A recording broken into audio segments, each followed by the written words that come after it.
This is EDU 5013 interview questions, take 36. Thank you, Mr. Roberts. I appreciate you taking time out of your busy schedule to give me about 10 minutes or so to ask some questions. And before we get started, I thank you for signing the confidentiality statement that nothing will be released except for school purposes in this class, EDU 5013.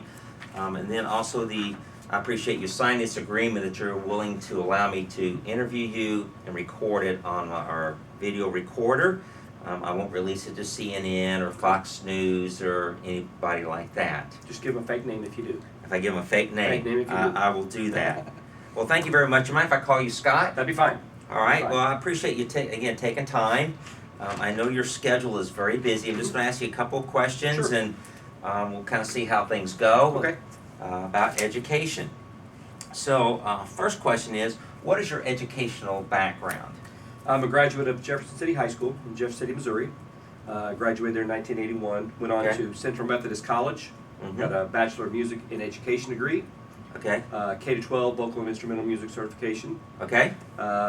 Principal's degree is in Educational Administration, secondary emphasis from William Woods University, and I also am a specialist in superintendency from William Woods University.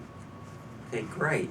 So, how long have you been in the education realm? I have been teaching, my first year in public school was 1985, and I've been teaching since then in public schools.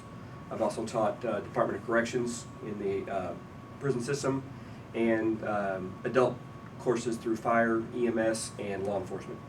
So your background, even though you start off in music, K-12, you've actually also included the full spectrum, including adults. Yes, I have. And I'm sure there's a lot of different interacting techniques that go with that. And now you've been the principal of the middle school for... It's my second year. Second year.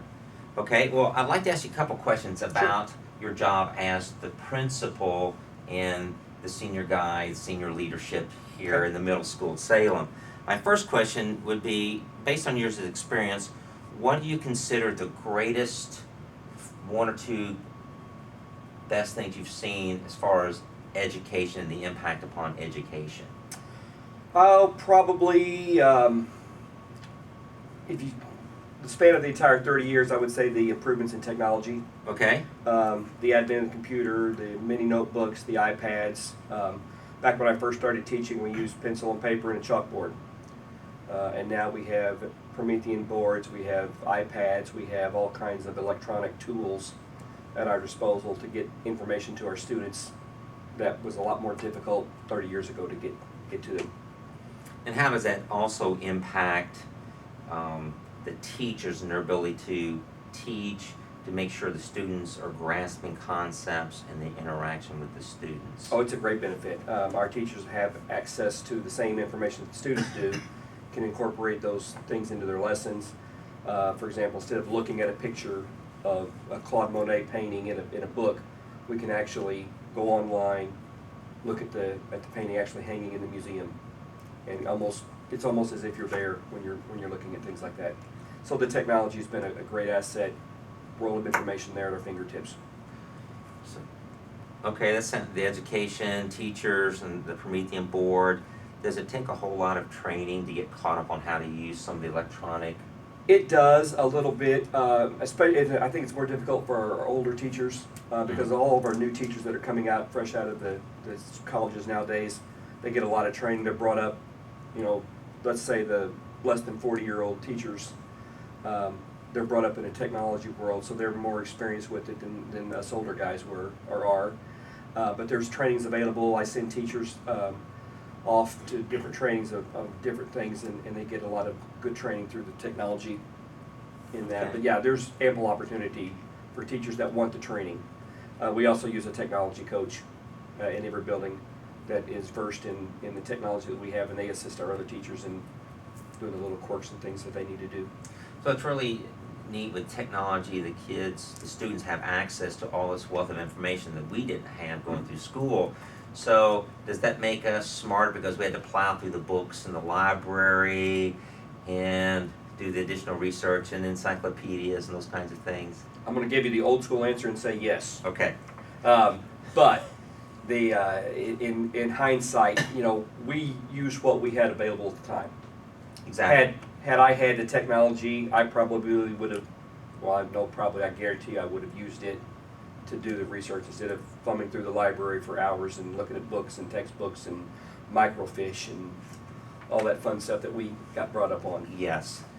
Okay, another question is, based on your 30 years of experience as a teacher from K through 12 and also adults, but more specifically here, what do you could see as the greatest hindrances to being able to get the students to learn and the teachers to interact and get the students to learn as well? Okay. Especially in our area, Dent County, I see a big issue with poverty. We have about 26% of our students that live at or below the poverty level as established by the federal government. So anytime you're talking about basic life needs, food, clothing, shelter not being met, that impedes a student's learning ability, which in turn affects the teacher's ability, because if the kids are hungry and can't focus, if they're not receiving proper medical care, they haven't been to the dentist in years and their teeth hurt, all those factors will affect how a student performs in your classroom, and it makes the teacher's job just that much more difficult trying to communicate and get the knowledge imparted to that student. So poverty is our big issue. So how do you recognize when the child is in that risk factor or becoming at risk? We use a lot of different factors. We use interaction between the student and teachers. Our teachers are encouraged and quote unquote required to build relationships, and I say that because that's one of my pet peeves, is I want all of my teachers to have a relationship with their students. Now, fully aware that there are going to be some students that you just, you butt heads, but there is somebody on staff that sparks a connection with that student, and that's who I want you to build that relationship with. From those relationships, we learn a lot of stuff, a lot of information about the students, and we're able to use that information to help meet needs through local charitable organizations, through contacts we have here and resources we have here at school. But yeah, we do our best. So what kind of programs do you have when you recognize a student is in that risk factor or is having problems based on what you described as food, clothes, say medical or dental, and they're struggling in school? What programs do you all have in place or have available to help the student? We are fortunate here in Dent County. We have a lot of benevolent benefactors. We have many of our churches have programs that they offer, food pantries, clothing pantries that we have access to. During the summers, we have several churches that do the back-to-school fairs, and so school supplies are provided for students. We have our counselor, Mrs. Pogue, uses part of her budget to buy basic school supplies, and she keeps those on hand. If a kid needs a notebook, they know they can come to her and get it, no cost to them. Our backpack program has been highly successful, which is through one of our local churches. We've identified kids that are, based on their income, parental income, they get a pack of food to take home with them on the weekends to get them through the weekend, because unfortunately I have several students that their best meal of the day comes when they eat here at school. Ooh. And at a substitute teacher, you've eaten school lunches before, and they're nutritiously speaking, but they are sometimes short on quantity, and the kid's still hungry. He may be getting his nutritional value met, but sometimes the quantity doesn't fill him up. So how do the students who receive the backpack or the food, how do they respond to that and their interaction with the other students? They are, we have a very discreet way of notifying those kids when it's time to get their backpacks on Friday. And they know who they are, and a lot of times if we'll get caught up in the hecticness of the day and be a little late in getting them out than what we normally, I've had kids come up to the window and say, "Hey, Mr. Roberts, are we still doing the backpack today?" "Yes, we are. We're getting to it." But the kids come down, they get their backpacks. I have not, in the 2 years that I've been here, been in this district 5 years now, was at the high school before, have never seen another student bully or condemn, belittle, bemoan any student that's participating in the backpack program. They're in plain plastic bags, so it's been very receptive, very well. In the couple years I've been here, I haven't seen any of that either. So I think there's the students who watch it or are aware of it are pretty good about They are. not causing a problem or causing an embarrassment for the student who's receiving it. I had a student last year who got their backpack, and we do our afternoon buses from the cafeteria. We dismiss them by bus when the bus gets here. Had a student left his backpack on the table, or underneath the table, and he got home and realized it, and we found it, of course, had no idea whose it was because we don't put names on them or anything. And I get a frantic phone call about 3:45. Mr. Roberts, I left my backpack. Did you find it? Your backpack? No, my lunch backpack. Well, we found one. Can I come get it? Definitely. I'll wait here for you. So That's nice that they have an avenue to yes. be able to get some support, and I believe they recognize and appreciate Right. that support. So are there any other things that you see as a downside or a hindrance to the teachers and the student interacting and getting the students to learn? Probably our second greatest concern that I have is we have a lot of disengaged parents. A lot of parents that, for whatever reason, do not take an active role in their child's education. And so therefore the kids, the only real positive enforcement, self-esteem building they sometimes get is here at school.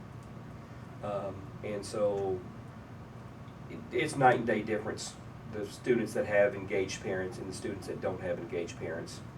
I have a lot of parents that have expressed a desire to be contacted by email rather than a phone call. And so, you know, if little Johnny has an issue at school, instead of me calling mom or dad and talking to them on the phone about the issue, just jot them a little email and they'll take care of it whenever they get around to reading it. Is that a big advantage using the email, or is that a disadvantage, or? Depends on the circumstances. Sometimes it's an advantage because it's real quick and it's not a major issue, so it's just blah blah blah blah blah, boom, it's gone. But on the big, what I call the big things, the serious things, I prefer the one-on-one contact, at least via phone. But sometimes it's hard to reach parents. They don't have minutes on their phone. They don't take your call at the time, so you have to leave a voicemail, and then they don't return your phone call. So it can be frustrating at times too. So how do you and the teaching staff try to counter the lack of parental involvement, or how do you try to engage the parents besides just the email? And We do, all of my teachers are encouraged and more or less required to make contact with parents. And we kind of try to use a 3-to-1 ratio, 3 positive contacts for 1 negative contact. I don't want my teachers just to contact Billy's mom and dad when Billy misbehaves in class. If Billy gets a B on a test, and that's the highest grade he's gotten in that particular class, up to that point, I want the teacher to notify the parent that, hey, I'm really proud of your son, this is what he did today. So that when you do have to make those not so pleasant contacts, you've already engaged the parents, hopefully, and gotten them on your side. But we use email, we use telephone, we use letters, we have a Facebook page now that we use to contact and keep information out there. And I've seen that on Facebook as your page, keeping everybody informed. I thought about using Twitter. I'm just now learning how to tweet, and I haven't got on the Twitter page yet. So obviously teaching is not an 8 to 3 job. No. So as hopefully a teacher in the future, roughly how many hours a day do your teachers work and interact with the students, not only in the classroom teaching, but also helping them with the risk factors and engaging with the Sure. parents and those kinds of things? Our contracted day is 7:40 to 3:30. So my Okay. teachers are on the clock, so to speak, from that point. But I'm fortunate because I have teachers that do it for the kids and not for the money, because there's very little money involved in it. But they're usually here by 7:30. And then by the time they finish up tutoring or grading papers after school, it may be 4:30, 5 o'clock before a lot of them will leave.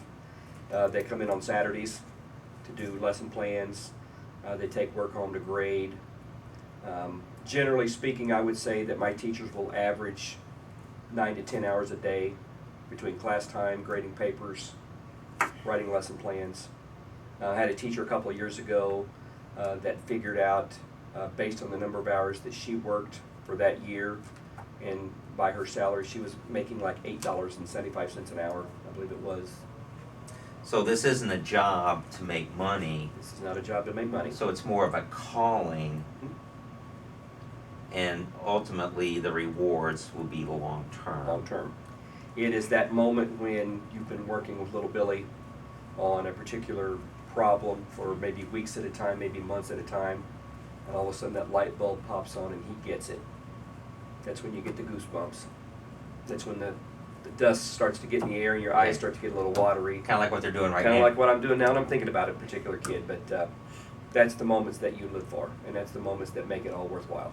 Okay, rather than end this on a negative note, I know you're out of time, but rather than end it on a negative note, is there a particular instance in the last couple of years, without names, that you've seen a success story with one of your teachers or one of the students or both in a particular environment?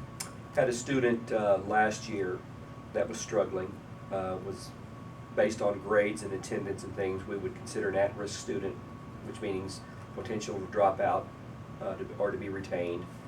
Got a relationship established with his math teacher. Had disengaged parents that weren't really involved that much. And long story short, got him involved in some after-school tutoring, and also in a chess checkers club that we had started. And over the process of a couple of months, had raised his grade to well above passing from what was destined to be a failure. And it was strictly from the teacher going above and beyond and working extra with the student and building that relationship. So that was one that we were able to save, so to speak. And that's always good, and that's the reason. That's why we do it. So that student is now working on his 8th grade level stuff. What he is, he probably would have been a 7th grader again. And that's what it's all about. That's what it's all about.